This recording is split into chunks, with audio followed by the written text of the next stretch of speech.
Everybody, welcome to another episode of Life Talks. Today I have Steve Mistovich. Steve, thanks for joining me, man. Thanks. Good to be here. So you are the podcast host of Hall of Fame Fatherhood, Yes. correct? So I wanted to just dive right into that. What made you come up with the name Hall of Fame Fatherhood, and what made you start that podcast? So I was looking to, start sharing my voice and sharing my opinions, and in different ways to do it. And I really like the podcast platform. I like having discussions like these, one-on-one. And so I decided, all right, let me go podcast route. And I was actually listening to it's First Class Fatherhood, and Alex, I forget his last name, but it's First Class Fatherhood, a pretty popular podcast on fatherhood, and the name just popped in my head. I did a quick search to make sure the website wasn't taken, and it was up. I bought it right then, and I'm like, all right, this is it. And so that was like early in 22, like March. And it just stems from my own journey too, like in fatherhood. I've been a father since I was 18. I just turned 18. I was still a senior in high school. Luckily, my son was born in February and I graduated in May. So it's not like I went years through high school as a father, but he was at my high school graduation, and it's a weird situation to be in. Didn't really know, my head from my ass at the time, but it through a lot of trials and tribulations and being a kid myself, looking back now, like I wasn't the best father. Like, sure, I did the best that I could with what I knew, but looking back, there's a lot of things that I did wrong, and just trying to be a better father for now. I have two boys, and trying to improve. And with the state of fatherhood in general, the family unit in general, like I want to be a catalyst for positive change in that realm. So that's at the essence of it. Yeah, I think that's awesome that you're doing that. I share similar beliefs, as far as when I created Life Talks, I wanted to have.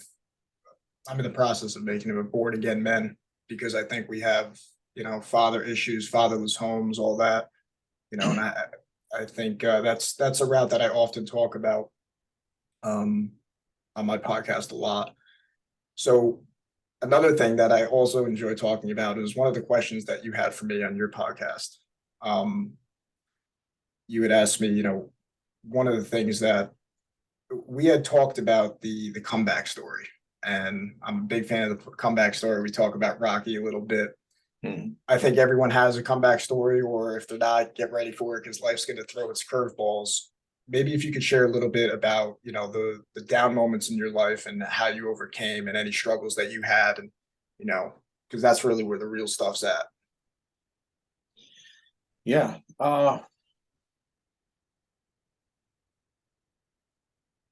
I got nothing. I've never had any struggles. No, I'm just joking.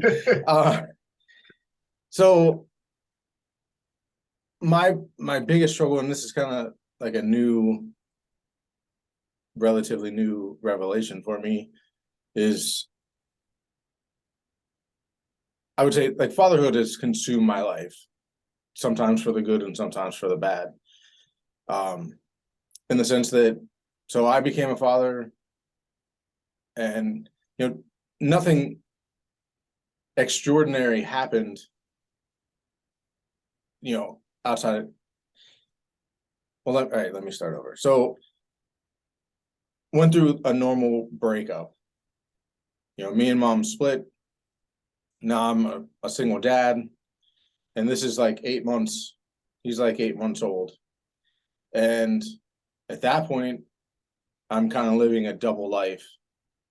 And in This is my when you were family, 19, so 18 and 18, 19. Okay. 18, yeah. So now I find myself living this double life, and within my family, like I didn't have anybody close. Like all my aunts and uncles they're still married. So I didn't have any frame of reference of how to live life as a single dad and how to negotiate and communicate with my son's mom. And given that we're dealing with life in this new way, so it was really a struggle. And being so young, you know both parents, both sets of grandparents were heavily involved, so it was just there's a lot of dynamics going on, and didn't have any idea how to cope with it. And so essentially, I think I essentially just bear down and did what I knew I had to do. And seeing my son every other weekend and once during the week, and went to his games and did what I could. But I could have did a lot more, and didn't communicate well, just didn't handle a lot of things well. Like there was many times where I took the easy route, and I like maybe rescheduled my time because there was a football game I wanted to go to, or a concert, or whatever it may be. Like the allure of living how my peers were, who didn't have any kids, that was an easier route to go. And so there's a lot of times that I missed because like I don't remember him taking his first steps. I wasn't around for that. And just small moments that I'll never get back. And so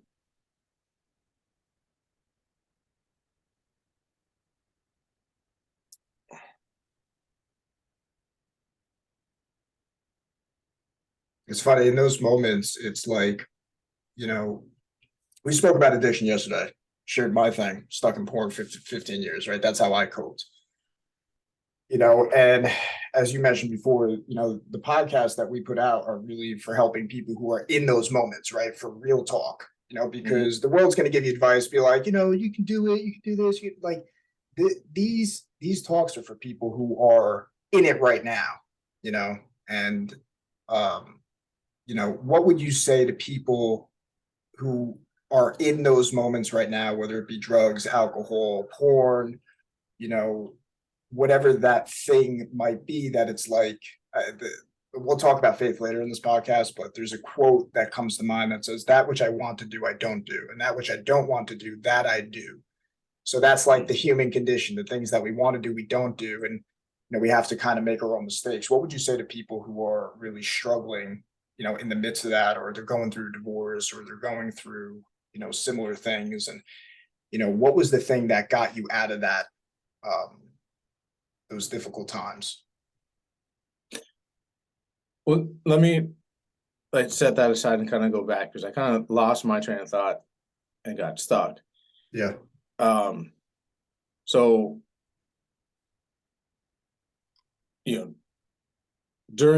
for the first 9 years, what I did was, since I didn't know how, like I was doing what I could, being there when I could, but then on my single moments, all I was doing was partying and chasing women and feeling some sort of the void that I didn't, my anticipation, the vision I had in my life was I was going to be married and have kids and live in the traditional setting. And that got blown up, and I didn't know how to quite cope with that. So my coping mechanism was, drinking, drugs, and women, hanging out with friends. And looking back, like I wasted a whole lot of time. And it's very easy as a single father, especially, to be like, oh yeah, you know what? I don't have my kids, so now I can do what I want to do. And like looking back now, like if me and my wife were to get divorced, you know,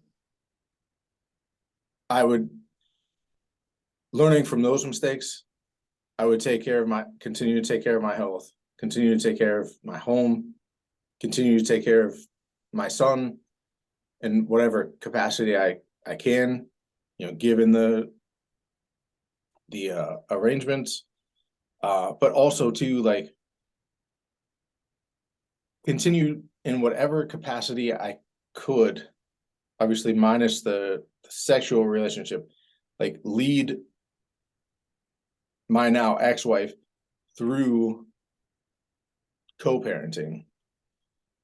You know, it's very easy to hand the power over to the mother as a single dad.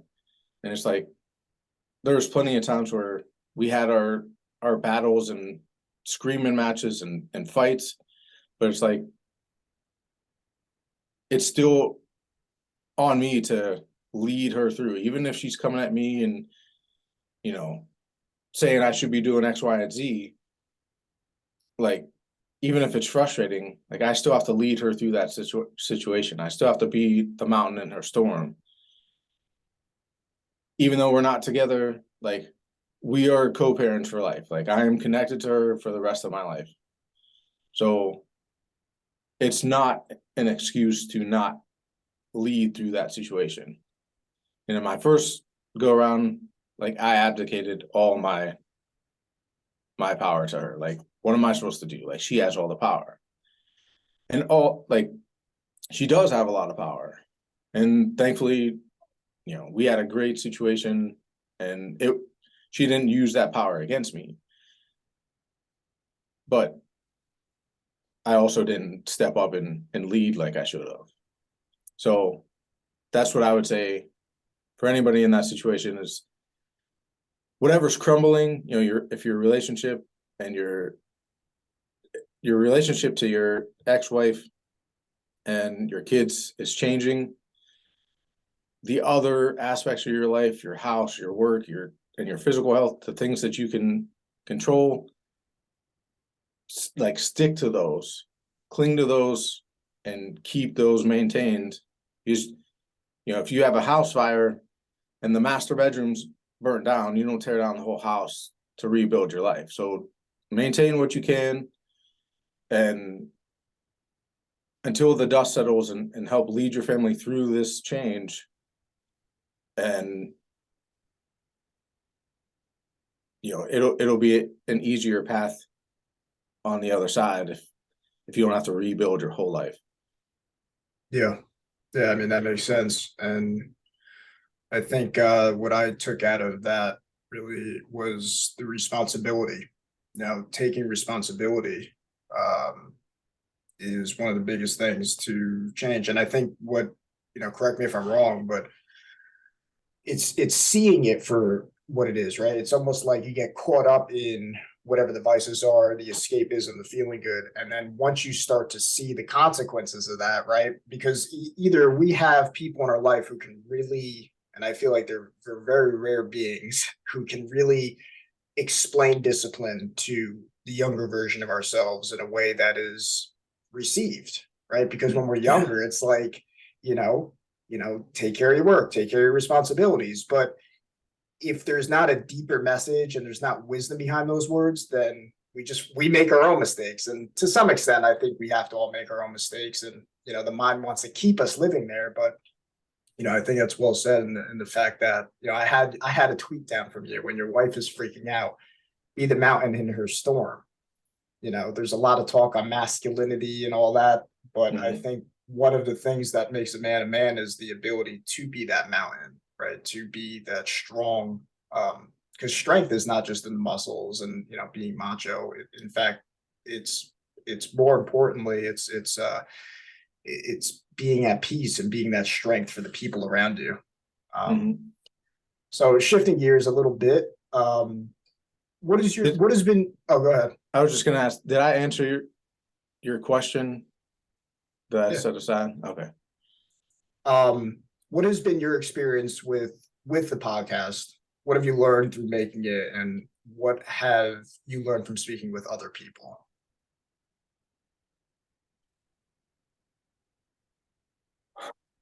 What have I learned doing the podcast? I learned that I can push through the fear of doing something uncomfortable. Verbally communicating is something that I've struggled with my whole life. So doing it, I'm exercising that muscle that I haven't done much in my life. So it's been a positive in that regard. I love talking to people such as yourself and the other guys that I've had on the podcast. Just so many different perspectives and all pointing at the same direction, aiming at the highest we can be, but everybody has their own little twist and takes on things. And it's like, just to have that, I feel like it's a blessing to be able to do. And strangely enough, it gives me an appreciation for technology. I'm kind of on the leery side of technology. I'm not technically savvy. I don't look to technology to save us or anything like that, but it's like, man, how awesome is it that we get to sit here on a computer and you're in, I think, Jersey and I'm in Ohio. And it's like, this wasn't possible, even 15 years ago, let alone the majority of my life. So it's like, it's amazing. It's a lot of fun too. Yeah. What would be like, are there any like aha moments that you've had, like when you made it, like in your journey of making it? Because I think the reason I asked the question is really because, it's funny, I talked to some of my friends about it, and it's like people who were stuck in that 9 to 5, and just such a slight shift of just like, I don't care what you're doing. I don't care. I mean, I saw recently there was someone selling Excel sheets for different things, right? Like goals for the new year, and I'm not very good with Excel, and I have a lot of friends who are, and it's like that person is just promoting the hell out of just making some simple Excel sheets that anybody can anybody can take advantage of. It was budgeting, setting goals, all these different things, and I'm like, such a great idea. $10 for this, and that's not a lot of money. That's someone who I think, it's like they're doing Excel and Word and all these things for a 9 to 5 job. That's just, when I see stuff like that, it's like, that's awesome, and it's like when I see you making a podcast and other people making podcasts, like awesome. And for me, one of those things was just like, I get to speak with so many different people. It's not even like, even if the podcast doesn't blow up, I'd love it to. We'd all love our podcast to get big, but even if I don't, it's like, hey, you know what? I'm networking with people. I'm having cool conversations. I'm having real conversations. And, that to me it's been really, I know more people now than I have my entire life, and it's just from the fact that I just took the step of making that. So, what keeps you going? What keeps you making those podcasts? What keeps that fire going? Well, I mean, on the practical side, like, sure, I would love it to become a source of side income and hopefully full-time income. But at the very least, like, it's something that I enjoy. And I find deep meaning behind it. And like, to go back to technology, like AI and stuff like that is to me is scary as hell. Like, Yeah, I'm like with you, what the hell bro. is, so, but I heard one guy talking about it, and I don't know if you watch Jordan Peterson, you've probably heard of Jonathan Pageau. Yes, And I did a he said, podcast with Akira, and he's made music from him. It's awesome. So all okay, big onto the symbolism, right, Jonathan? yeah, Yeah, yeah, bigger picture stuff. yeah. I mean, and I enjoy his work. It's awesome. But AI can, at least at the moment, can only take the inputs from us who put the stuff into the computers. So I know that's very simplistic, but essentially, if that is the case, if it's just taking all the information that us humans are putting out there, well, then we need more people putting out positive information. Yeah, So it's like, at the very least, I hope like you mentioned yesterday, I'm a node in that network. yeah, bro. Love And that. it's like, if I just sit on the sidelines and I use my aversion to technology to be like, no, I don't want to participate. Well, I know both of my kids are going to participate. Like, that ship has sailed. Like, they have to. They're going to have to. So it's like, I can use my aversion to technology as an excuse and sit on the sidelines, or I can jump in and hopefully be a positive influence and hopefully be an example to my kids of how to put technology in its proper place and have the right relationship with it and use it as the tool that it is. Now, I don't do that very well right now because it's very easy to get sucked in and it be using you, but it's like that seems to be the game at the moment. Is okay, we can either be used by technology, or we need people out there who are setting the example of, no, this is how you use technology in the proper way, and it could be used for amazing things. So it's like, I want to be a node in that network as much as I can.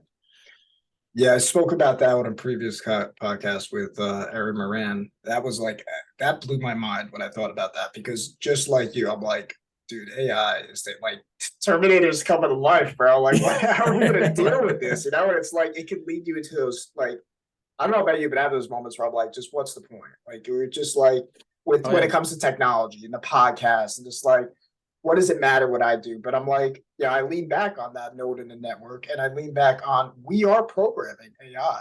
And I do believe, again, like, I'm saving the best for last. I want to dive into faith. Something that came to me on one of my runs. Shout out to Jerry, because he's big on pushing you to keep, staying in the gym and keep working out. And, I think that's one of the connections that you have to God. If you're someone like myself who started out where it's like you have the trouble meditating for even 5 minutes, or, getting into yeah, that prayer, when that mindset of working out taps in, like, you can really get those signals from God. But something that came to me was, don't worry about artificial intelligence. We have divine intelligence. And it's like that hit me, and I'm just like, and when you're in that, it's the flow state. yeah, You're not in that fear or anything. Um, but yeah, again, we'll come back to that a little bit later. But I wanted to, I think the number one teacher is your life experience. When you speak on that, you speak on the authority. So that's something that I can look back at, like with school. A lot of, the teacher between the one who, like, really was the life of the classroom versus the one who's like turned to chapter 17 is just, speaking regurgitated, yeah.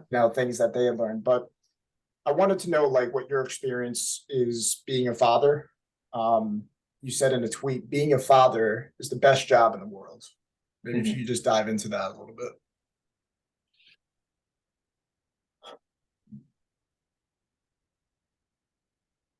So my experience as a father, like I believe the beliefs and the ideas, just like anything else. I mean, it's not really any different than, the collegiate athlete that has dreams of going to that NFL or NBA, and their knee gets blown out, and now that dream goes down the tubes, and they have to, you know, reorder their life to move in whatever direction. Like I said earlier, I had an idea of what fatherhood was going to be like when I was young. My dad is one of 6 kids, and I remember thinking it clear as day, like, oh, I want to have 6 kids when I'm older. And so I definitely had ideas based on my family, like this is what having kids looks like. And very early on, like that got blown up. And so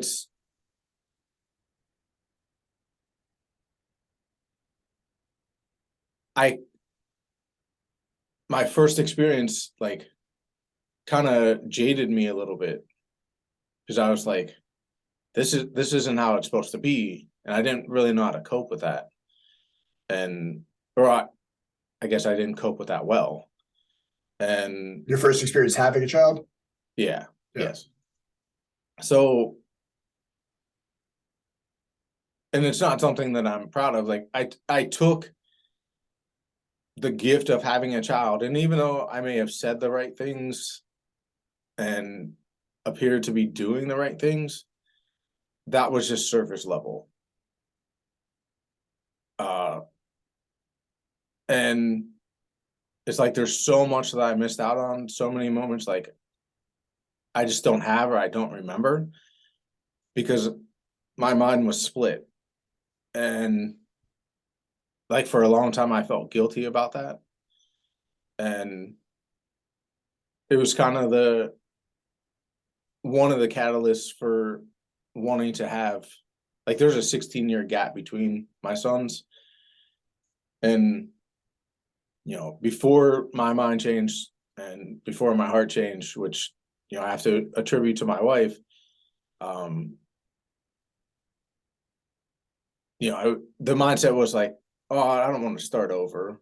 Like I don't want to go back to diapers. My son's old, older now. Like it was a very selfish perspective. And through some trials and tribulations, have had a heart change. And my wife and I have our son together. And like I couldn't imagine, I don't recognize the guy that I used to be. Like I feel closer to that kid that was like, oh, I want 6 kids. I don't want 6 kids. I'm 41. Like that ship has sailed. But it's just the feeling of, man, like I'm here, like I'm present as a father. And I try and gotta, and will continue to try harder to be the best father that I can be. But it's like, to me, it gives my life purpose. It's something that I feel like I was meant to be. And I feel like a lot of fathers feel that way. And I feel like things don't go the way that they're supposed to in their mind, and through the social conditioning and stuff that we get as men and what we're supposed to be and how we're supposed to be. Like it doesn't, I'm still learning now, like how to be a husband and a better man. And it's like, all right, this is my purpose at the moment, because I haven't measured up yet. And I may never measure up completely, but it's like, God, if I'm not setting the example for my sons, then who is? Like that was another thing dealing with, co-parenting, is like you deal with other men stepping into your child's life. And now, for better or worse, they're setting an example. If you're not setting a better example, Yeah. Who are they going to follow? And it's like, there's a lot of moving parts in co-parenting, and it's, Yeah. My parents got divorced when I was 11 years old. So that, it's rough, man, because there's man, I don't wish that on anybody. And it's nobody plans for it. I understand. But I feel like I'm sure you would agree, there's that pull for, we spoke on your podcast on, the devouring mother, the dictator father. It's so easy to get pulled into that. And, I think the ugly side of that mother's nature is that they just want to, but even just that mind that just says, I want it to be my ideas of the kid, and the mother's like, no, I want him to go my way, because all that resentment. And I'll tell you, uh, one thing that my father did, he never bashed my mother, never did. Mhm. And that always stuck out. Yeah. Of course, he had his resentment, he had his pain. Right. They went through their on thing, but never brought Yeah, I that to mean, me. yeah, it's and same thing with my situation on both sides. I mean, I consider myself blessed in, we always work things out. Like, we never have gone to court. I've never paid child support through a court system or been told this is how much I have to pay. Both financially and time spent was always negotiated between us. And, both of our families get together very well. And we play turkey bowl together every year. My dad and her dad are like best friends. Like, they go on golfing trips, they golf every week, they talk maybe even daily. Like, it's very unique. And almost strange in the sense that we've been able to maintain and actually build a relationship with on both sides. And I couldn't be more grateful. And I give a lot of that credit to my parents and her parents, because if we were just left to our own vices, things probably would have been pretty bad. But it's like, there's something to the call to marriage, and what you're asked to do.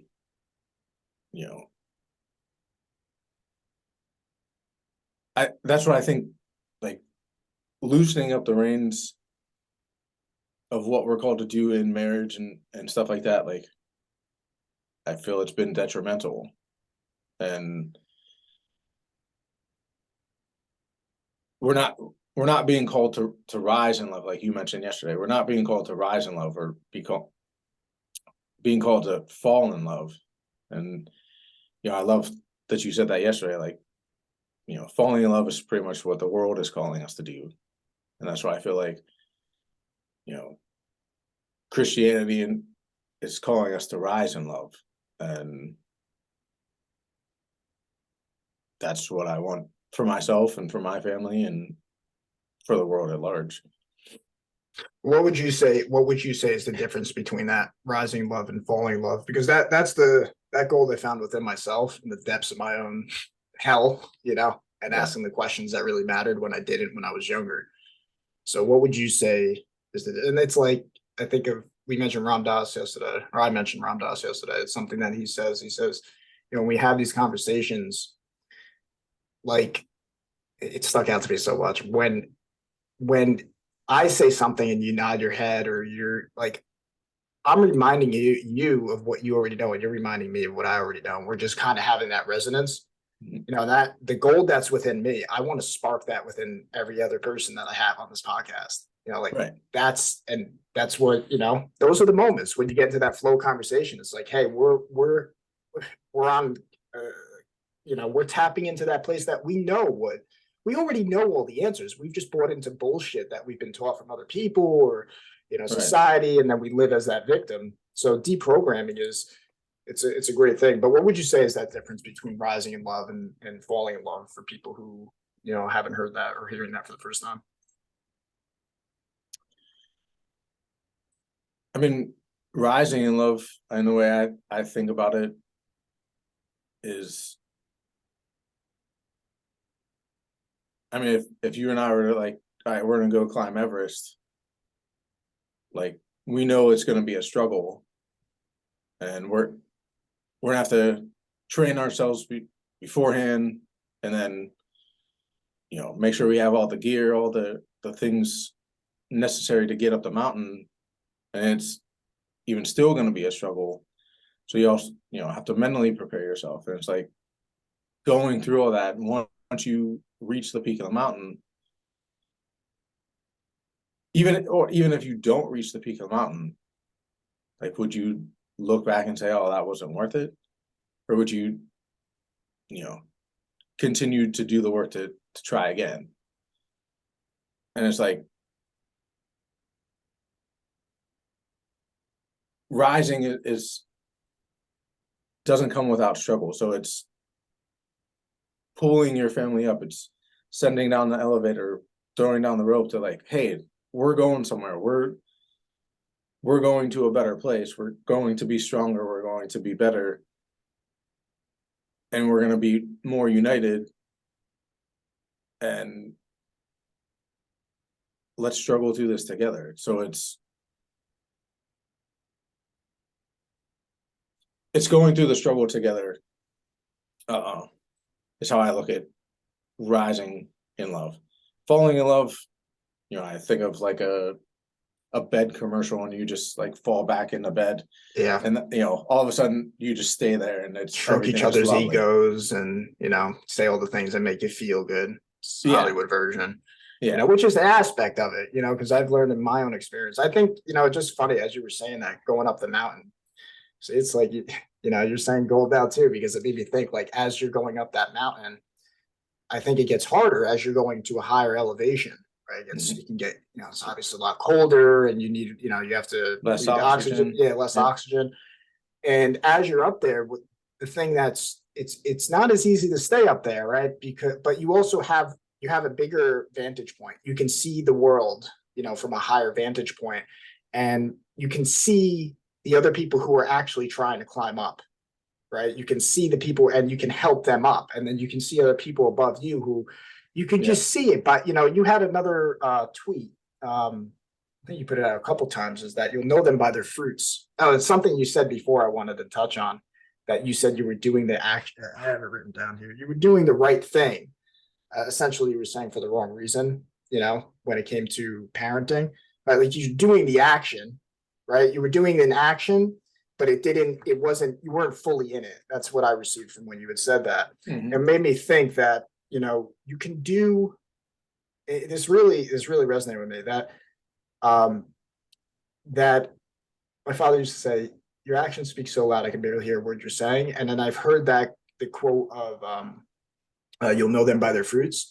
But even more, I think you broke it down, which actually breaks down what I wanted to say, is that, you can taste the fruit. You can be with that. Like you'll know it.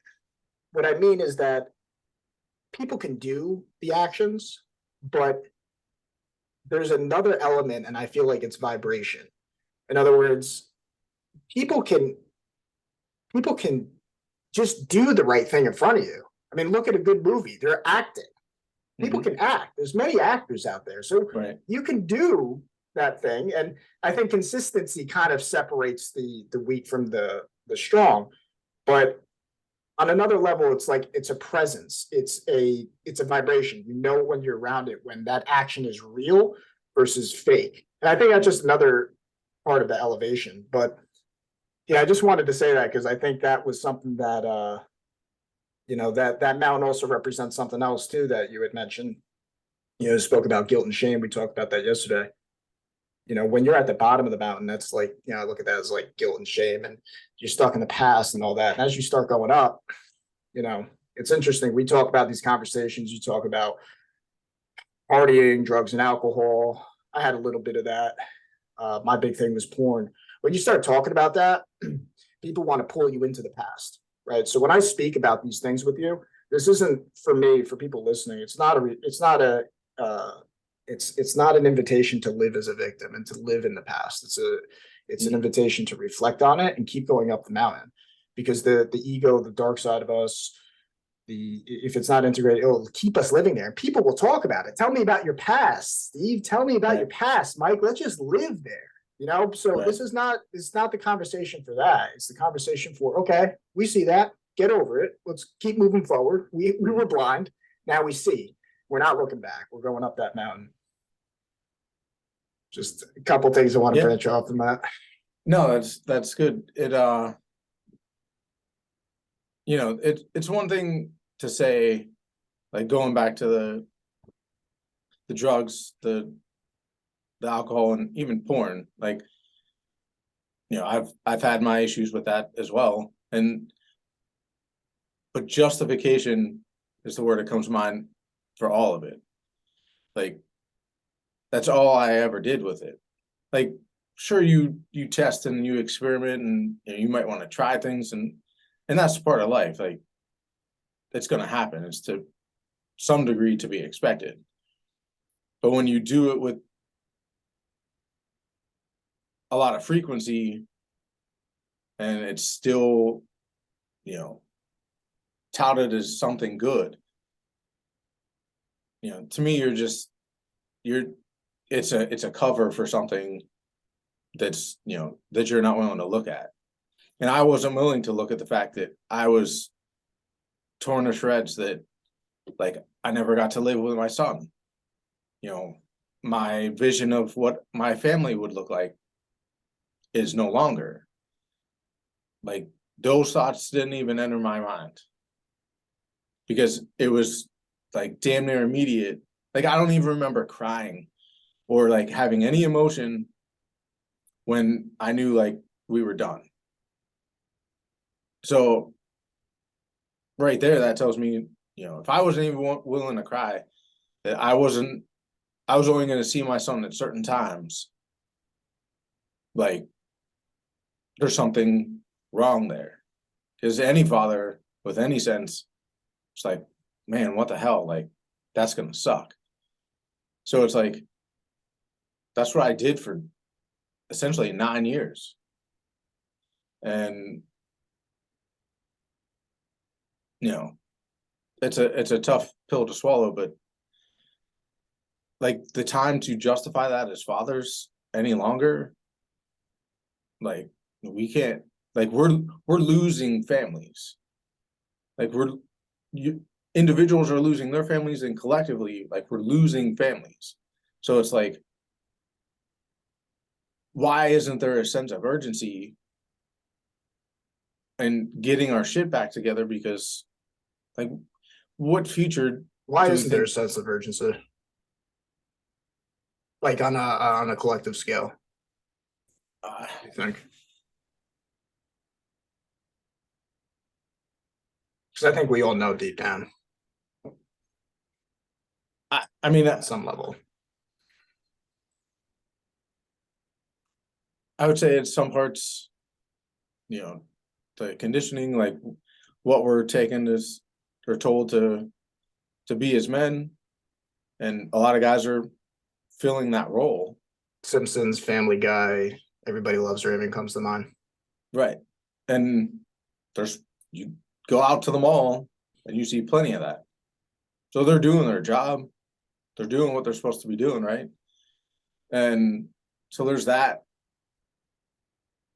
And there's the willingness to look at what is hurtful and be truthful. And it, like we were talking yesterday, actually seeking the truth. Like, I wasn't seeking the truth in my younger years. Now, like, that's what I'm seeking for the second half of my life. Like, that is my journey. That is what I'm sticking to. And so, I mean, that's a very complicated, you know. Yeah, we can do a whole podcast just on that, but I think that's, I think it goes back to the same things we're talking about. It's comfort. It's, Well, that it's, too. I think it was an Instagram story you shared, and it's a photo of the Coliseum with a modern day stadium, and it's what is it? Something like bread and circuses. Yeah, and it's like shit that we don't even have to go to stadiums anymore. Like you can put a TV in that picture as well, and that suffices because shit, if I don't have to get up from the couch and don't have to pay money for tickets and souvenirs and gas, like I can just stay in my home. I don't have to see anybody. And there's no more comfort than that. And it's like, and I fall victim to that. Yeah, that's I'm the not whole above thing it. with telling the truth. Once you start telling the truth, it really forces you to be responsible because just telling the truth is like, how am I going to spend my time? Okay, I'm not going to waste it to the breads and circuses of life. You can have the breads and circuses of life. There's nothing wrong with that, but it's on your terms. How many of us get pulled into it not on our terms? Oh, well, there's a new Netflix series. No, I can't do that. I got to record a podcast. I got to connect with, like-minded men. I have to be there for my son. I have to, really being present, and all those little traps want to pull you in. They don't give you anything long term, So that bread and circus, that's you said you haven't seen Gladiator? No, I haven't seen Gladiator. Gotta see that movie. I gotta man. put it on the. I'll put it on the list. I've probably seen that movie 20 times. It is Yeah. just it to me. Yeah, it's so good. It's bread and circuses. I mean, that is the core bread and circuses. And a man, what happens when he starts really going against that? It's really any man listening to this needs to listen to that and watch that movie. And I don't recommend movies like that, like really, because there's so much manipulation and everybody has their different genres. But if anyone listening to this podcast, like check that out. Like it inspires, that warrior spirit within us. Yeah, and the warrior spirit. I mean, that's something that I haven't called upon very much, in my life, and that's the spirit that feels, that we need to call upon the most at the moment. It's just like if we don't, like, from my limited perspective, it doesn't seem to bode well for humanity as a whole if we don't have that spirit and we don't call upon it when it's needed. Yeah, I think it's easy, and when you say that word warrior, it's like, I mean, you've seen 300. Oh yeah, I do lots of movie. yeah. It's like there's many slaves out there, but few warriors. I love that quote. It's when he's speaking about the other army, because it's easy to just go to the gym. Well, not easy, but it's again different levels of the mountain, right? It's one thing to go to the gym and because I look at my younger self, I went to the gym, I was working out, I was a tough guy, all that. It's another thing to really go inside with all the pain and like realize, burn out all your hypocrisy, all your lies, face the ugly parts of yourself, and then leading other people out of that, and then realizing people will project their pain onto you, and all it's the human mind. It's a house of mirrors, and when you really get to the core of that, that's where I think the peace is. And to really walk down that path is not fun. A warrior to me is not just go out, because there's plenty of Wolf of Wall Streets out there, right? Who were warriors, but that's not kind of warrior that I'm looking at. That's just it's a wolf, but it's not a lion. Yeah. Oh, I mean, I want to be cautious or at least caution anybody and caution myself that, like, we reference these movies and it's Hollywood glorified, and like it's just a pointer to I guess a spirit we're pointing to. It's like we need men who are warriors in our home. Like be a warrior to battle your ego, to communicate with your wife instead of yell at her or put her down, or same thing with your kids. Be that warrior to be a peaceful father and like check your ego and make sure you have the full picture before you put your son, your son down, or whatever the case may be. But like, you got to battle your own demons. I think that's where it starts. You have to check yourself first, and then immediate extension is your family. Like, even if you solely focus on your four walls, that's going to have a ripple effect that's going to affect the greater community. So it's like, sure, and if you're willing and able to go out to your community and go to coach baseball teams and go to council meetings and things like that, and have an effect there, like, go for it. But focus on the personal responsibility aspect of life, and I think we can rebuild a positive society. But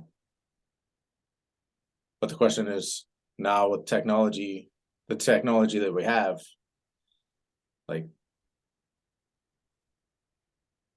the way, like, I don't want to say the ways of the past don't work, but it's how do they work with this new technology, or is it really the same? And am I just overcomplicating it? Yeah, I think the mind overcomplicates it, but I understand completely where you're coming from. I think the answer is found in the pain. It's looked at, it's by asking the question, I think, is the birth. That's where you find the answer. Seek and you shall find. Doesn't, when Christ says seek and you shall find, doesn't says you're going to find a very happy answer. That's not included in that quote. I think, Right. So it's really, because when you start asking the questions that people don't want to ask, that's where, you're going to get answers that they didn't get because they never asked the question. So as far as that AI thing, and technology,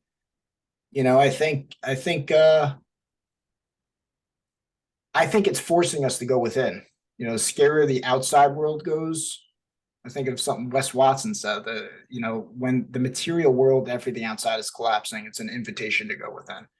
I know it's like, that's a nice postcard saying, but like, Yeah. I think it's really true. So it's going to get crazy. I think the more crazy it is, the more it's like, because when you start asking, like, well, what's the worst thing that can happen? Really, when you start, and I think at the core of it, it's the willingness to face death and pain. When you really can put yourself through that mentality, I don't think anything and I think the only way you do is not by fighting it. Cause we talked about like David Goggins yesterday, that I'm going to fight and fight and fight. Yeah. I think it's a way of seeing it. That to me is the idea of faith too. It's like, when you see it, it's like, it's like that mountain thing. I think that was a great example that you gave, right? It's like, as you go up that mountain, as you were saying that, just like, you're seeing the bigger picture. So by you asking the question and me asking that question, we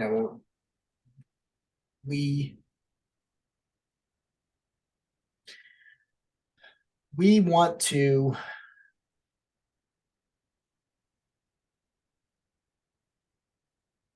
to control everything. And we don't see the bigger picture yet. I think on the biggest picture,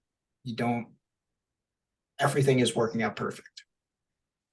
That's I think, because not everybody's ready for that answer, but I feel like it really is true on some level. Even when I'm saying it seems kind of fake, but like, I think everything is perfect. We just don't see it. Push back on that. But I've thought the same thing, and like, in principle, I agree.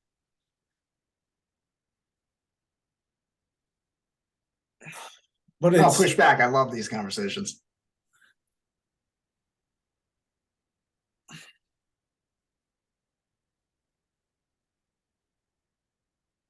Because it doesn't.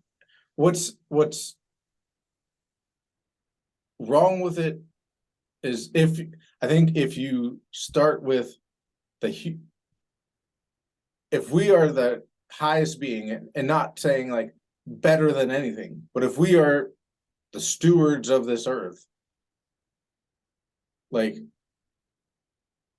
it's looking more and more like, well, technology's actually the steward. And it's like, that seems disordered. And like, we should be the stewards of technology. Yeah, I think So like, I'm sure that's part of the plan, or maybe something that we have to go through to get to learning how to steward it properly. But then, at least in my small mind, I'm like, shit, AI is smarter than us already. How the hell are we gonna steward it if we, if we're not smarter than it? But then again, like you said earlier, we have divine intelligence.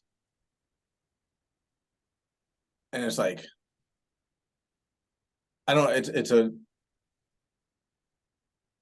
I agree with you, but then I have big question marks around that statement.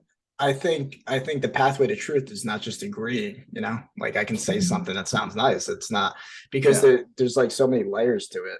And I'll bring it back to the I have a few more questions here, but I think this is a cool conversation. A lot of people can get, I think a lot of people have the same question too. But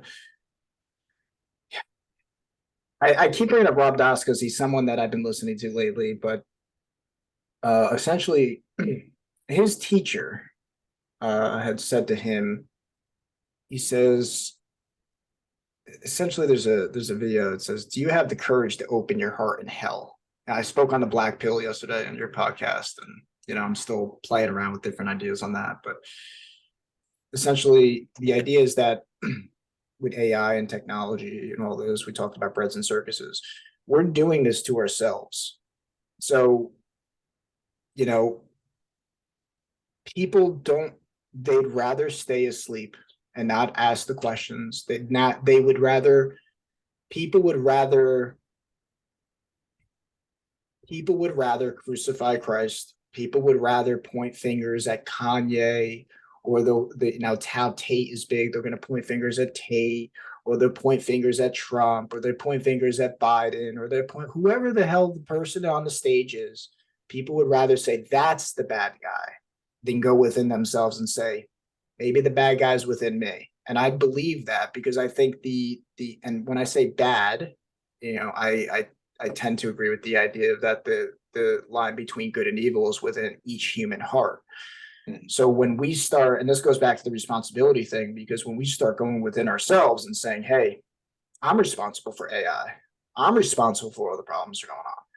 Now, is it me personally, me, Michael, you, Steve? No, right? Like, that's the whole thing. You can't have the whole weight on you. It's not just you, but like we spoke about the node in the network. Every single thing we do affects everything. So just by having this conversation, someone listens to this, they go, oh, I never really thought about that way. And that inspires change in that, right? So, and they're hard conversations, because it requires a higher elevation of seeing, thanks to you on bringing up that mountain. I'm going to tap into that a lot now. But the open your heart and hell thing means that all the suffering on the world depends on you and me, and it also depends on everyone else. Mm-hmm. So how much of your heart do you want to open up in that hell? Because once you start going that path, you realize it's like, people are gonna say, what makes you the, because when you bear responsibility, people are like, well, what are you, like, a hero, Mr. Hero? It's like, no, like there's so many layers to it. Once you open your heart, people be like, what are you, naive? Oh, you're an optimist. Oh, great, an optimist. Like, people will bring you down to that bottom of that mountain. Mm-hmm. So, the people who want to face the problem is the human condition. One of the human conditions is to stay in comfort and not fix those problems, to bread and circuses. People don't want that responsibility. It's would rather be comfortable, rather live in the matrix matriarchy than rather go the other way. But once you start going the other way, people go, they're going to attack you. They're going to say, because you're not following everybody else. So, and I think that's, with AI and all that, I think, I don't know if that adds some light, Yeah, I mean, you brought up pushback. the node in a network. I mean, that's like, even if I chose to abstain from technology, like that still has an effect. Like, it may make me feel good, like, oh, well, I'm just not participating. The AI people are gonna mess up the world and I'm not. It's like, but how true is that? Because, well, then, like, my kids see that, and then maybe, by you not participating in the technology, your kid may be able to have the insight to put things in its proper order down the road and, help make a positive change. But if you don't engage, and your kid may not engage, and then you prevent that. It's like, so like you said, everything that we do matters. And I've had the attitude for the majority of my life, oh, it doesn't matter. It's just a small thing. And it's like, I posted something on TikTok the other day from a discussion I had with his name's Justin Smith of Be a Man. And we were talking about like little moments, and he shared, like, he was like 2 or 3, and his dad getting on the floor with him and playing with a fire truck or something. Nothing spectacular about that description of the event, but that's burned in his brain forever. And it's like, we have to take all the little moments as much as we possibly can and realize how important they are. And that doesn't mean that you're not going to mess it up or forget, but it's like always striving to make each moment count.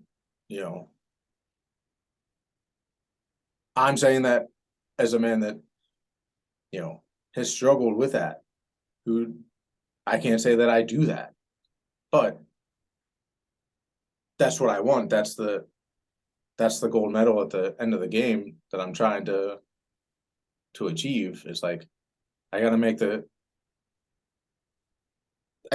rest of this count, because I haven't done a great job of that. Yeah. And I think, well, first of all, I think the fact that you're making this podcast and you're out here, to me, it's the fact that I think of the quote, the man in the arena. Anybody who's in the arena, my brother, people who are out there in any way, right? It doesn't, I have a podcast, I'm in the arena. It's like, no, you're in the arena, and, in so many different ways. The person who speaks up, the person who, does the right thing for the right reasons without validation, that to me is the right thing, and being present in your home is being in the arena. Yeah, I saw your clip with Zach. It's a lot of people who are in the same house, but they're not present with each other. It's a reality check, right? Like, yeah, that's how many times we're just there. We're just taking up space together. It doesn't mean you're really. How was your day? Really, how was your day? Tell me about something happy that happened today. Tell me about something. What was the worst moment of your day today? Those are real conversations, right? I just wanted to touch on the AI thing again, because it's really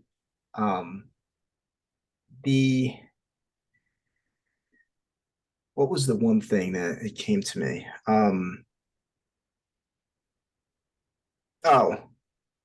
This is a thought experiment. What if most of us wanted this? What if most people wanted to be controlled? What if most people actually love to suffer? That's something that people don't, again, ask and you shall see. I think of Jordan Peterson. Don't ask, what you want. Ask what are you doing? Like, in other words, not what do you want? Well, what are you doing? Because people say they want one thing, but then when you look at their actions, what are they doing? So when you look at the human collective and you say, well, the AI and all this, well, what are people doing? Well, people are hiding in the shadows. People are not, people are gossiping and the talk shows and all this stuff. Just look at what people are consuming and then ask yourself, what do people want? Well, they want to be asleep. They want to be controlled. They'd rather order, their quick 5-minute meal than to create a home cooked meal and share that with their family. So on a deeper level, I think it's fear of facing that dark side, or again, opening your heart in hell, because I'm big on lately, give the devil its due. So not stop watching porn, stop drinking, stop, doing drugs. But why? Why are you doing that? What are you getting out of it? And because that gives you the ability to change it. If you just say, no, this is bad, I'm bad, guilt and shame. Again, I've mentioned yesterday, 150 million copies of 50 Shades of Grey sold plus. What does that tell you? That tells you people love pain, like the BDSM and all that. There's a dark side of us. And if we don't want to face that, then we can go out in the world and pretend that there's not a dark side of us. Or we can say, okay, well, what is this side of us? How can I shed light on this side without it being like weird and creepy? And that's a hard voice to become. So it's understandable why people just go, oh, you know what? I'm just going to go the way of the world because that's how I fit in. Right. So, I think when you start ripping that, when you start opening your heart in hell, I think it's painful at first, but on the other side, it's like, that's because light burns that which is not true, and that burning becomes who we are truly. And I think that's, it's not fun to be burned. Yeah. Well, I think when you're talking, have you ever watched the series The Chosen? I saw a couple episodes. I think it was 1 or 2 episodes right when it first had come out, but I didn't follow through. I mean, I highly recommend it, but in the introduction of the film, it has fish swimming, and every so often there'll be they're like gray fish, and then there'll be like a blue fish that turns around and swims the other way. And like, I think that's the question that, we're being asked is, are we willing and able to turn the other way and go, against the grain or against the school of fish that, and then another in this direction. Another layer of that, right, is that there's a part of us that wants to be a rebel, right? So I'm going to go the other way because everybody's going that way. And to be able to distinct, that's just, to me, it's another level of the mountain. Because how many times do we go the other way? Because I don't want to just follow. I want to be my own person. It's ego, right? So how to go the other way because it's the right reason. And I think that's, I think it when you do. Either those times in your life, like, screw this, I'm going the other way because it's the right thing and not, because I want to fit in. Because introverts can say, well, everybody's being out there, so I'm going to be here. Where extroverts be like, well, everybody's in here, so I'm going to go out. It's all a way of just getting one up on the game, right? Yeah. I'm gonna bring it back to the podcast now, but I really do truly appreciate these. I love these talks, man, because you never know. I didn't think starting this we're gonna be talking about AI and technology and all that. Right. Yeah, I mean, it's a lot of fun. Any direction you want to take it. But let's see. You would ask me about my relationship with my father, and I think that's something that is really important. I speak with guys like Zach, like Anthony, like Justin Copeland, another name that comes to mind, on what it is to that relationship with the father is so important, especially in this world.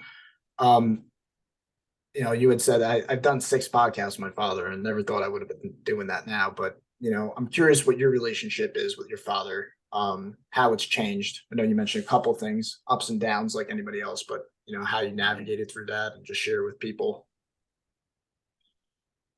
So I mean, I have a good relationship with my father. I would like it. There are things that I would like to be better, just like anything else.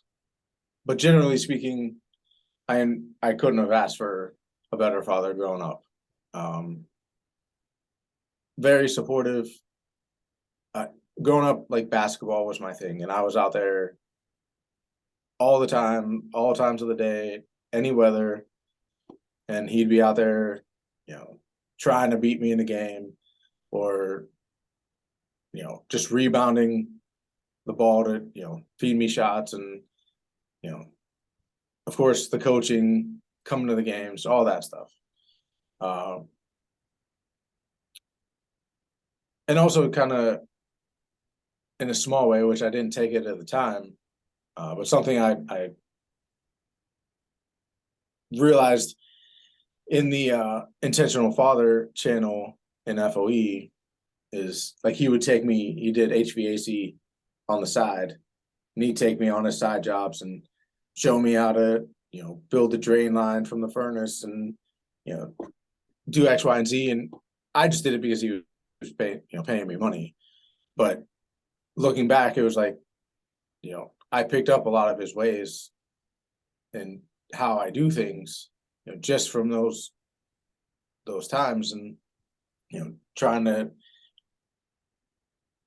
didn't realize it was sort of like an apprenticeship in a way. I don't do that work, but so like so many positive aspects. And then going through what I went through with becoming a father at a young age, and then towards the tail end, like once I got married and had, me and my wife had our son, like resentment creeped in, and like specifically around the handling of my oldest son and how things were. Because like one example was, when we were still together, me and my son's mom, we were gonna move out together, and my dad was like, like we started a business. That's how I supported my son, landscaping business. He's like, you're not really at the point to afford this, and you're more than likely going to fail, essentially. And so we didn't do it. We didn't move in together, and whatever happened, what happened. And then looking back, some resentment came in, like, well, like, why didn't you let me, like, playing the victim? And then through some work, realizing like they were doing the best that they could. They were more than supportive. But it's like I also didn't say, you know what, F you, Dad, I'm doing it anyway. I didn't take the bull by the horns and be like, hey, just because you're advising otherwise doesn't mean I can't do it. And so it's like I had a lot to learn as far as, my role in that situation, instead of blaming my parents for how they supported me, and how they could have did things better. It was more so of like, no, I got, I have to own my half of that too. So that kind of, for me, like that was a personal process with my father. And that came about. I had to drive some stuff down to Texas for my cousin, and I asked my father to come along specifically to have this time together to talk. Like I wanted to tell him these things, and we had that talk, and those feelings, I don't have those feelings anymore. Like it's out in the air, things are good.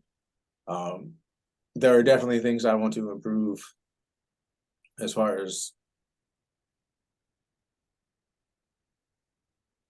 sometimes I have a hard time with the authority and putting myself under him, under his tutelage, so to speak. Like I have that arrogance sometimes, so it's like, oh no, I know better. Mm. And so I need to ask better questions. I need to become a better apprentice. He's 65.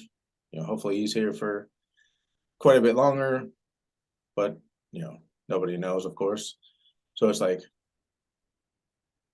there's a lot of things I don't know about him. Well, And I think there's a paradox there, What do you right? mean? The paradox with Anthony Miglerino comes to mind, right? Because it talks about that word authority is really it's you break it down, it's the author, the author. So when it comes to a relationship with a son and a father, there's the balance between there's kind of like the honor of the father, that he's lived longer than you, and there's a respect there that he is your elder and that he is, there's more potentially, obviously, more wisdom, but there's this balance. It's like what makes a good leader is like a humble servant, right? So that would be a paradox, right? Because if I'm just trying to control everybody, then I'm a bad leader.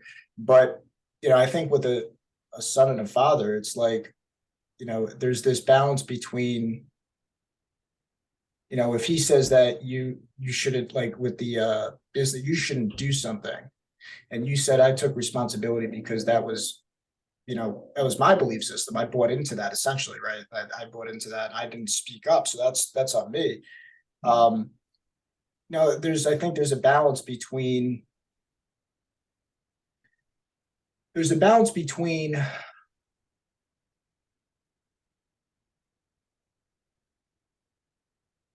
maybe I'll go a different route. A, a, a good soldier follows authority, obeys his commanding officer, but he also knows when to disobey. Mhm. Because a soldier that just follows orders always, he's just following another person. Right. So, and I think there's a wisdom to know that difference in between. That's why, that's what triggered that train of thought. Well, I would say that's what I was. Like if my dad thought X wasn't a good idea or this was a good idea, more than likely I fell in line. Or my way around it was, no, I'll do it behind his back. I'll do what I want behind his back instead of coming toe to toe or face to face. Now, like my brother, he's 5 years younger. He was the opposite. He'd go toe to toe. So it's like I I don't want to put myself under his tutelage again, just willy-nilly. It's like, okay, trying to recognize like when he is imparting wisdom, listen. Yeah. But when it is time to question. Like it came up at I think maybe New Year's Eve or New Year's Day. There was a discussion. He was saying some stuff that I didn't agree with, and I said something amongst our family at the dinner table. And at times I've done that. I would respond in a way to try to be right, and it's not it. Now it's like, as best as I can, I want to. He's a smart man. He can come to his own conclusions, but it's like, you're mad at this thing, but why are you mad at it? Like trying to just poke holes in his argument to kind of deflate his ego so he can see, like, oh, am I seeing it clearly? And have a conversation around it. Like, just last night he was angry about something, And he asked me, like, am I seeing this clearly? And we had a short conversation about it. It wasn't nothing huge, but it's like, that's what I love about my dad, is, especially over the past couple of years, is we've been able to have dialogue, and he's asked me, like, am I seeing this clearly? Like, what do you think? And it's like, that's the kind of relationship I want. And Yeah. I'm trying to look at myself and how I am attributing to that, or contributing to that or not. And hopefully it's a two-way street and there's dialogue. Yeah, that's what made me think of paradox, and there's a balancing act between both, because the love, I think, of a father and a son is really a balance between, like, you're both on a connection of a higher purpose. Like, what is this life about, kind of thing. Like, and I think there's a lot that a son can learn. There's more that a son can learn from a father, but there's also something that a father can only get from a son too. So, and I've realized that in the conversations I've had with my father, we're basically at a point now where it's like, I'm helping him with his problems too. He'll call me up and he'll say, I got this problem going on, Mike. I just need to talk to somebody. It's just like, and we come to a neutral ground. We're just like, we're two human beings. He sees me as is equal on a certain level, right? I still look up to him as my father, but he also, the fact that he also looks at me as a man that he can bring his problems to, and I'm not going to gossip about it. I'm not going to talk behind his back, because I understand on the deepest level that to do that is to weaken our relationship. It is to, the way the world wants to gossip and talk about our problems, and it's very, it's like conversations on truth. What is the highest way of seeing this world? And because I think a lot of fathers can say, I have all the answer. I'm not saying this is the case with you, and I'm just, because when you share your experience, I'm thinking, who is the one who has a lot of resentment? Because it sounds like pretty much me and you have pretty solid fathers, right? They had their mistakes, but how do you deal with someone who's got a drug issue, father who was beating their kid and all that? And I can't relate to that, right? So, Right. And people are going to listen to this, and I always try to play with, like, who was the one that just like, no, my father was really, they have a lot of resentment, and how to navigate through that. So, I that's why I kind of, Well, that's what, like, because I would have conversations with my wife. Like, we'd come home from Sunday dinner, and my dad would say something about whatever, and we'd come home and I would talk to my wife about, because I would say for a good year and a half, like, quite frequently, I'd leave their presence frustrated. I'd be like, what the fuck? I don't know if I'm allowed to swear, but like, you're what fine, the bro. hell? Whatever you want. It's, so we would have conversations, and she'd be like, oh, I see your point. And so I'd get an ego stroke, and I'm like, I'm right. And, but I wasn't willing to, like, go to them and be like, hey, like, this is how I see it. What's going on here? Like, and try to figure it out. And in a way, I'm kind of glad that I didn't, because it would have come from an emotional place in trying to be right. So I'm glad I had my wife to give an outlet for these feelings. But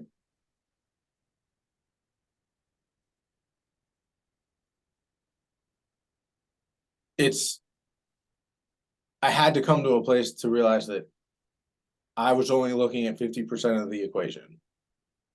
I needed to look at myself, and in some regards, you don't even have to look at the other half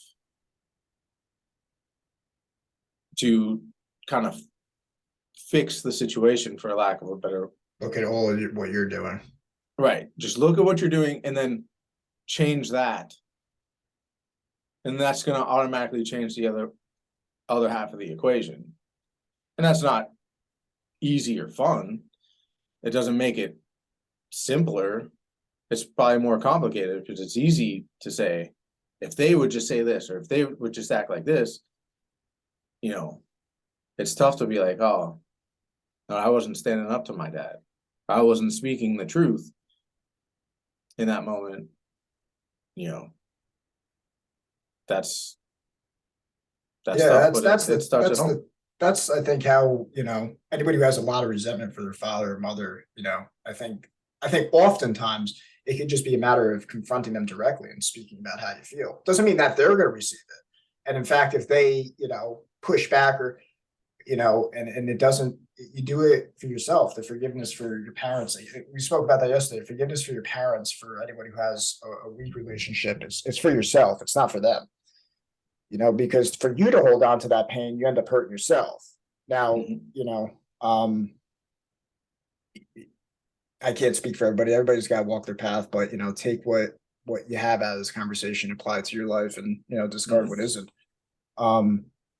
But we have a little bit more time left. I wanted to shift gears into faith.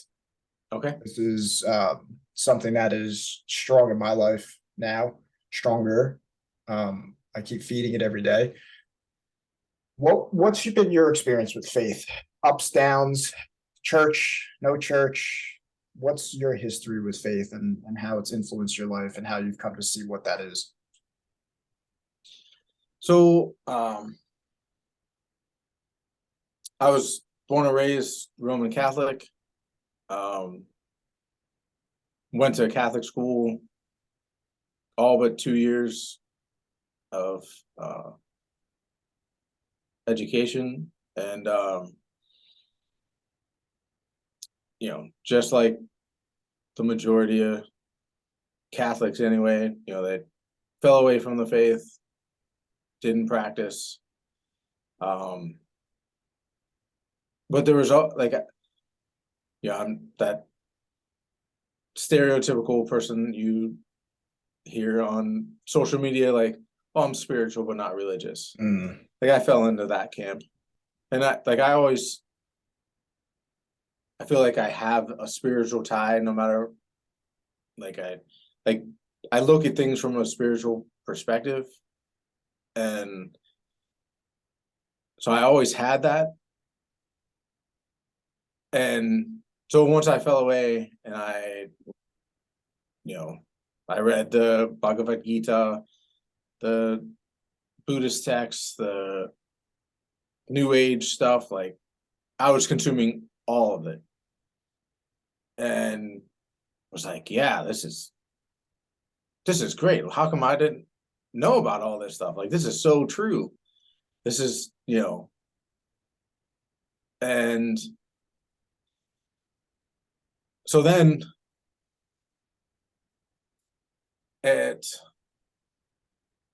my son is 6. So like 4 years ago, I got into, so when I started listening to podcasts all the time, I found Rob Bell. Have you ever heard of him? I'm not familiar now. He was a mega church pastor, in the early 2000s or something like that. He has a podcast. I found him, and through him, I found Father Richard Rohr, who's a Franciscan friar. Now he's pretty big. He's been on Oprah's book club and whatever. So I was consuming a lot of his talks and books, and I was downstairs in my basement with my then 2-year-old son. I was listening to a talk while we're playing, and he goes on to tell a story of a talk he was giving, and I'm gonna paraphrase it, but he said after a talk he was given to like scientists and a bunch of people, he said this Jewish rabbi scientist came up to him after the talk, and he was like, you Christians don't take God's name in vain all wrong. And he's like, what do you mean? It's like, it doesn't mean, don't say God damn it, although, it's not what you want to do. But he said that to even like speak God's name is to use it in vain. And so he goes on to explain Yahweh in Hebrew is YHWH. And I guess in Hebrew, when you learn it, like you always spell in the consonants, and when you speak it, you learn where to put in the vowels. And so when you say Yahweh, like I guess it's the only word in Hebrew that like you don't have to use your lips or your tongue to say the word. And so he demonstrated, he's like, it's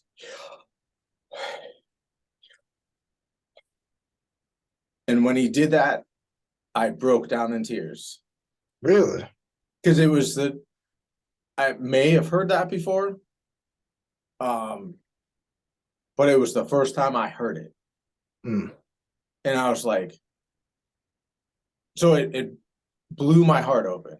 I was like, wow. So that was my turning point back to the faith, because it was like, oh, there's so much that I don't know about my own faith that I was born and raised in, that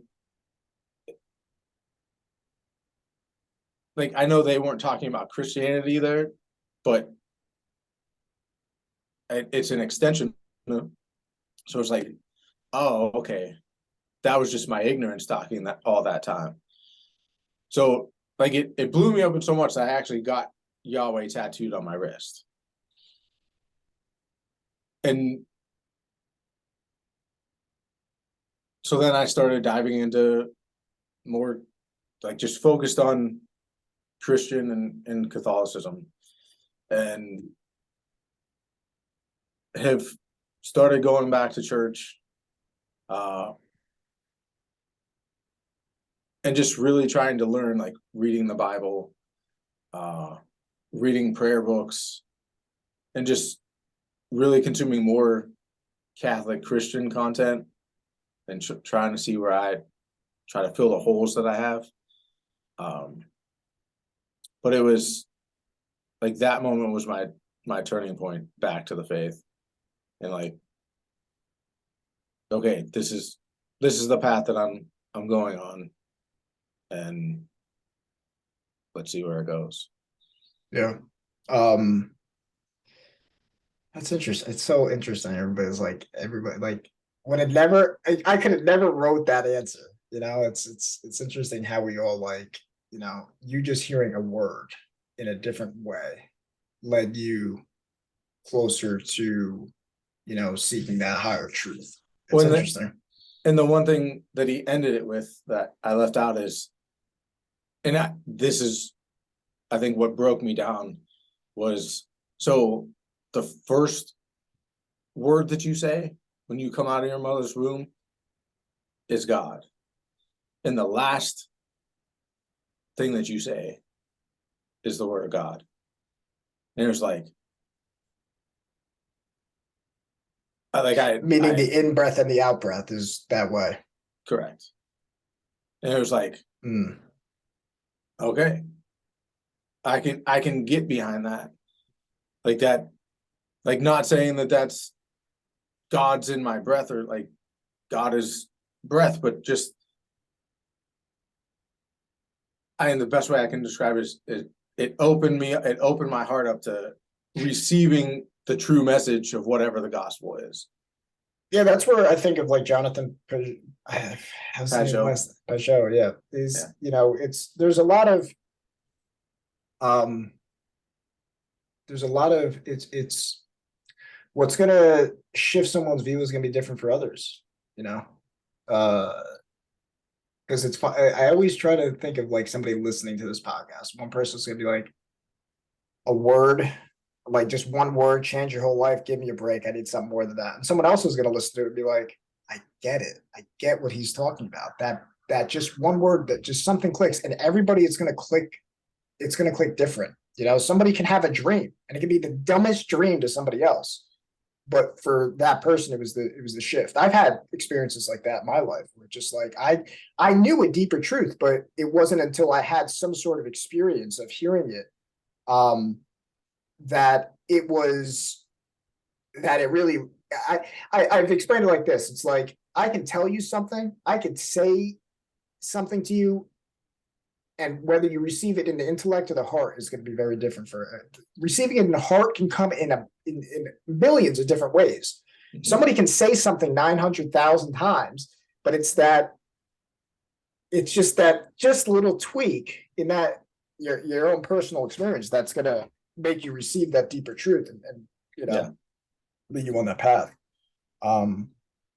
But what's been your journey? And because I've connected more and more. You mentioned the religious, spiritual, not religious. I adopted that principle for a little bit, and I came to realize that, at least in my experience, when people say that, what they're saying is that I don't have a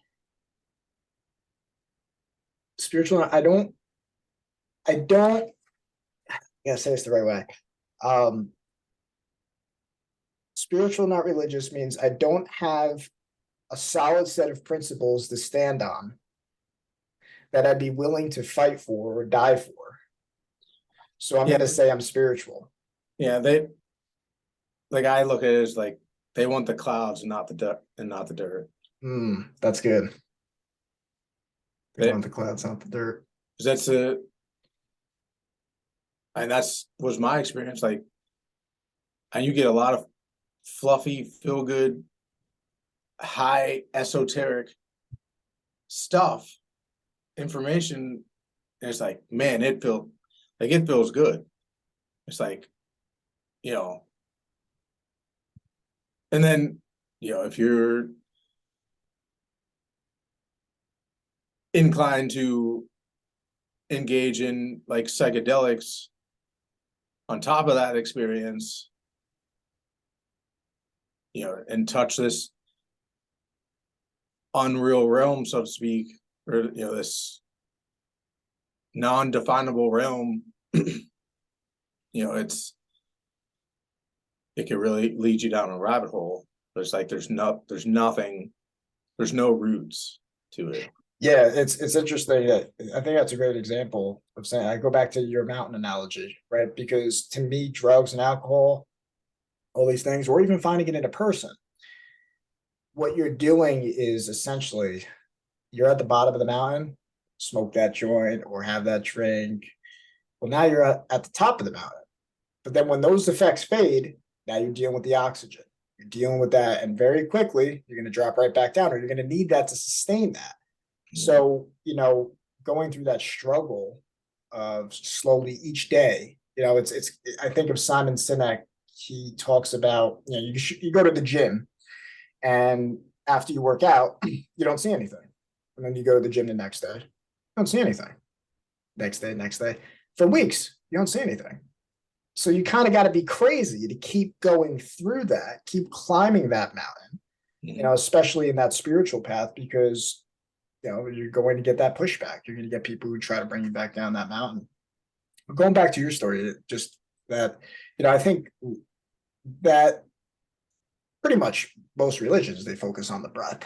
It's all about, that's life, breathing in and breathing out. That's reflective of life. Our ups and our downs. The ocean comes in, it goes out. Breath in, out. Where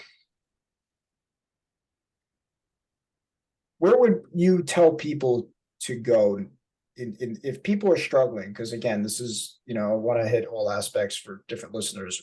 Where would you tell people who are struggling to go when they're having trouble finding answers? Like when it comes to faith. Because I think if I speak to my younger self, if I said, Jesus saves, wouldn't resonate with younger me. So, and I want to have kind of like this, like, I won't say allowance, but like, understand that people are going to walk their own path. And I want to resonate with people on a higher level that religion is not religionism. Any thoughts on that? Where would I tell somebody struggling with faith where to go? People who are not going to church, they reject the idea of church. They think faith is bullshit. There's really no, it's kind of just so stuck in the world, but maybe there's a piece. I guess I think a lot of people are kind of agnostic. That's where I would put a lot of people, where it's just Mhm. like they have one foot in, one foot out. They have a Well, moral foundation, but they're kind of still in the ways of the world. What would you say to bring people back into that? Like, why climb that mountain? Why follow Christ? What does that mean to you on a deeper level? I think your ability to explain why you follow Christ, whether it's built on rock or sand, determines how strong your faith is. Because I determine someone who has very strong faith is that you can speak about Christ unapologetically, and it's not coming from a preachy vibe. It's coming from someone who's rooted in something deeper. That makes sense. yeah.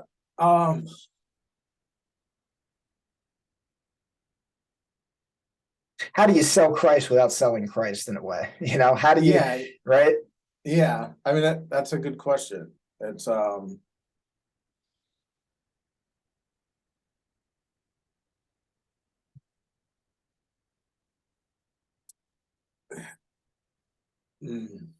Welcome to Life Talks.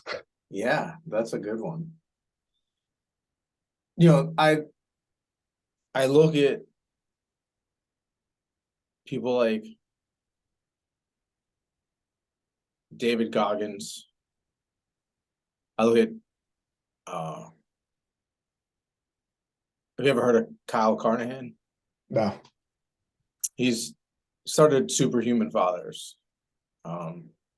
Check him out. But he talks a lot about suffering. And obviously neither of these guys obviously refer to Jesus or come from a Christian perspective explicitly anyway.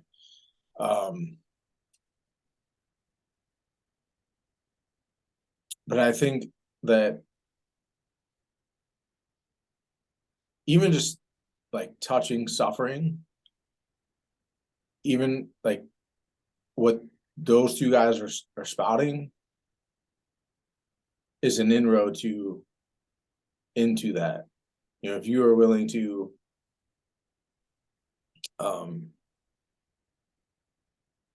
voluntarily suffer,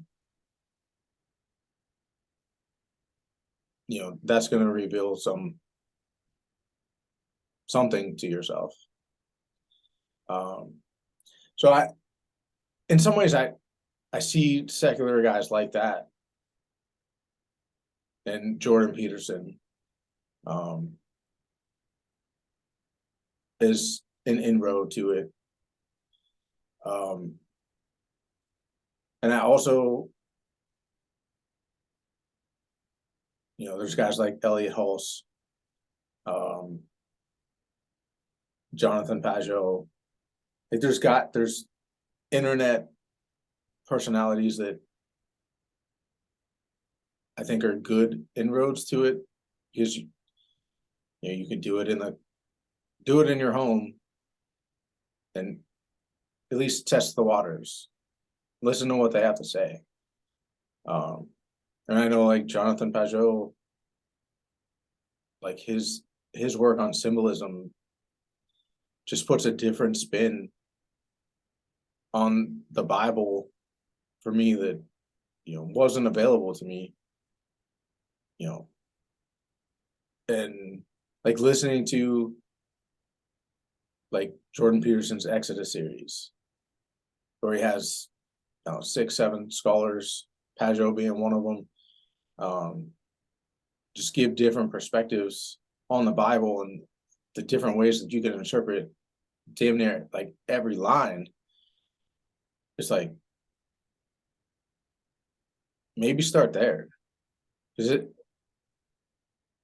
like that's one thing I've learned is like there's so many different ways to interpret the Bible. Like we're handed it one way, and more than likely it was something like follow the 10 commandments and you'll be okay. And it's like, yes, that's a big part of it, but like there's so much depth to it that it's amazing. And I can't believe I'm gonna say this, but like to me, if like I believe that like the Bible is the word of God. Like 5 years from now, or 5 years ago, I've been like, get the hell out of here.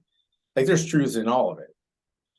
And now that's not to discredit any other religion or any other place that you can find truth.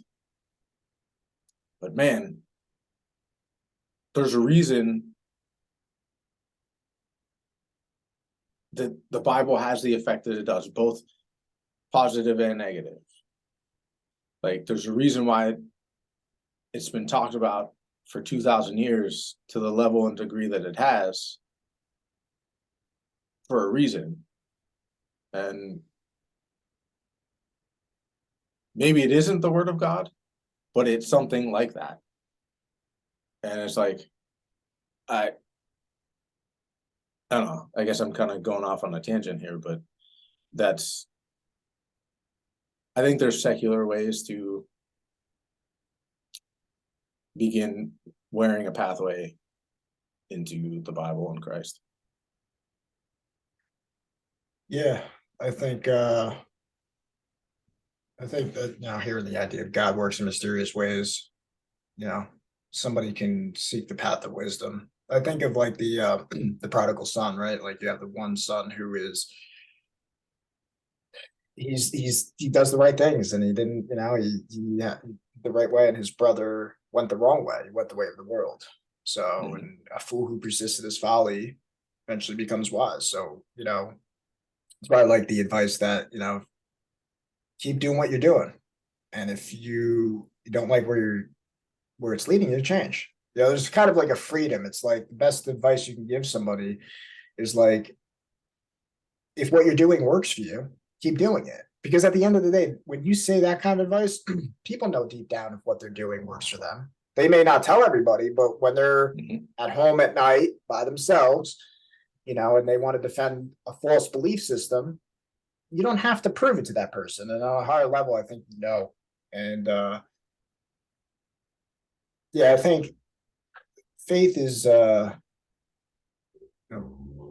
everybody has a concept of faith. I mean, to quote David Hawkins, he says, you have to have faith to take a step forward, that the ground in front of you is not going to give in. There's kind of this blind faith, right? That everything you do, I mean, if you break it down, if the mind breaks everything down, it's like you can break apart everything. We talked about AI, right? Like you can make a case, you can make more cases than not that we're screwed. But faith is saying, well, what's the case that we're not screwed? Or how can I meet it without being in fear or feel the fear? How can I operate in a way where I feel the fear and do it anyway, based on how I see the world? So, I think we can end it on faith. I really enjoyed this conversation. I look forward to more conversations with you. I guess as a closing question, and this came to me as we were talking,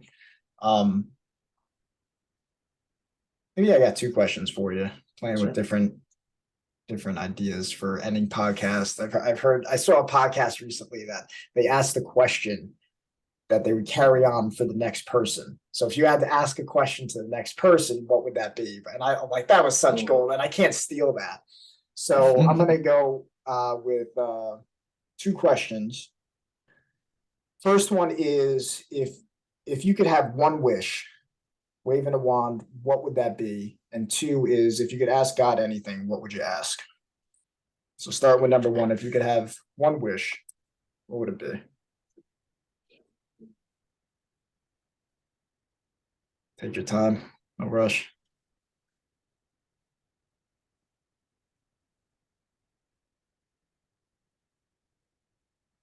Well, with question number one, if I had one wish, and this kind of feels like a cop out, but if I had one wish, I hope that my wish would be that I use the rest of my wishes in life well.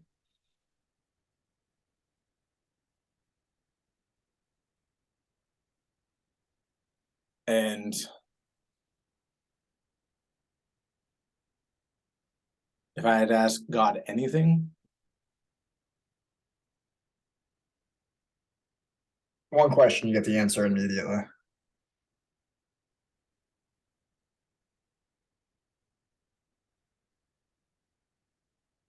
hmm,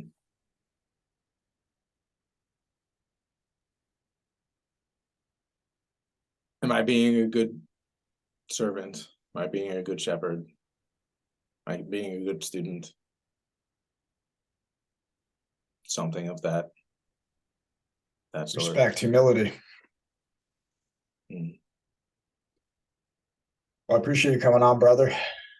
Yeah, this was great. I really enjoyed it. And where can people find your podcast and anything you're working on, your social media? Podcast is on all the major platforms. Hall of Fame Fatherhood. Most active on Instagram at Hall of Fame Fatherhood. TikTok is the same. Just getting a little bit more active on there. And website is halloffamefatherhood.com. Well, thanks again, Steve. Appreciate you coming on. Yeah, thanks for having me.